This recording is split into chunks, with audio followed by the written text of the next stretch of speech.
अगर आप अपने ही पैसे को अपने दो अकाउंट में, एक अकाउंट से दूसरे अकाउंट में बार बार ट्रांसफर करते हैं तो इससे क्या क्या नुकसान हो सकता है। आपके मन में ये सवाल आता होगा कि सपोज आपके पास 1 लाख रुपया है, अब आपके पास 2 या 3 अकाउंट है अलग अलग बैंक में। अब आप क्या करते हैं कि एक अकाउंट से पैसा को अपने दूसरे अकाउंट में ट्रांसफर करते हैं, फिर उस अकाउंट से तीसरे अकाउंट में ट्रांसफर करते हैं और इस तरह से आप अपने ही बैंक अकाउंट में, भले ही वो बैंक अकाउंट अलग अलग बैंक में होगा और 1 ही लाख रुपया को पूरे साल में बार बार रोटेट करते हैं, तो फिर फाइनल जो होगा आपके ऊपर जो टैक्स लायबिलिटी बनता है या आपके ऊपर जांच बैठ सकता है। इस तरह के मन में सवाल आते हैं। सवाल इसलिए क्योंकि इससे पहले मैंने एक वीडियो बनाया था जिसमें मैंने आपको बताया था कि अगर आपके बैंक अकाउंट में कोई भी अमीर आदमी पैसा भेज करके फिर उसको कैश में निकलवा ले रहा है या उसको किसी दूसरे अकाउंट पे ट्रांसफर करवा रहा है, दूसरे के अकाउंट में ट्रांसफर करवा रहा है, तो ऐसे में होगा ये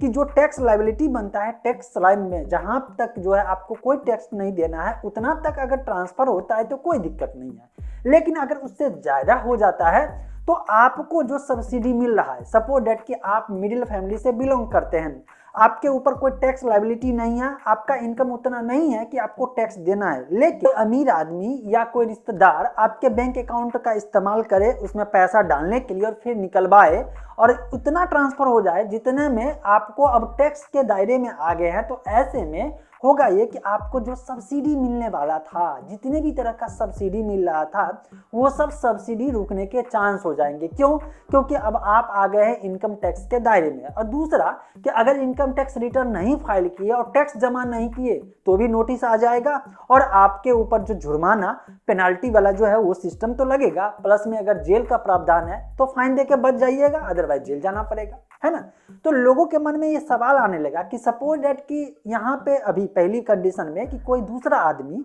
कोई अमीर आदमी, कोई रिश्तेदार आपके अकाउंट में भेजता है, तब तो ऐसे में मान लीजिए नहीं लेना है अकाउंट में, ये बात क्लियर हो चुका था। अगर दूसरे कंडीशन की बात करें तो वहां पे ये आ जाता है कि अगर अपना ही पैसा 1 लाख रुपया है और उसको सपोज दैट कि 6 बार जो है अलग अलग अकाउंट में पैसे को रोटेट कर दिए, अब क्या 6 लाख रुपया हो गया या 7 लाख या 10 बार कर लिए, टोटल मिला करके पूरे साल में 10 लाख मान लीजिए इधर से उधर हो गया, तो क्या आप टैक्स के दायरे में आइएगा? इसका जवाब है नहीं। क्यों? क्योंकि ये आपका अपना अकाउंट है और जिस समय ITR आप फाइल करेंगे उस समय आप मेंशन करेंगे, क्योंकि आप अपने ही बैंक अकाउंट से इधर से उधर कर रहे हैं, उधर से इधर कर रहे हैं, अपने ही पैसे को रख रहे हैं। आपका सुविधा, आपको जो सुविधा लगे, आप PNB में रखिए, आप SBI में रखिए, आप HDFC में रखिए, आप इंडियन बैंक में रखिए या पैसे को रोटेट करिए। इससे आपके ऊपर टैक्स लायबिलिटी नहीं बनेगा। क्यों नहीं बनेगा? क्योंकि आपका ओवरऑल जो पैसा आया है वो तो 1 लाख ही रुपया है ना। जब 1 लाख रुपया है तो ऐसे में आपके ऊपर ये जो 10 बार रोटेट करेंगे तो 10 लाख का लायबिलिटी कहाँ से बनेगा? फिर टैक्स के दायरे में आप नहीं आएगा। इस बात के लिए क्लियर रखिए,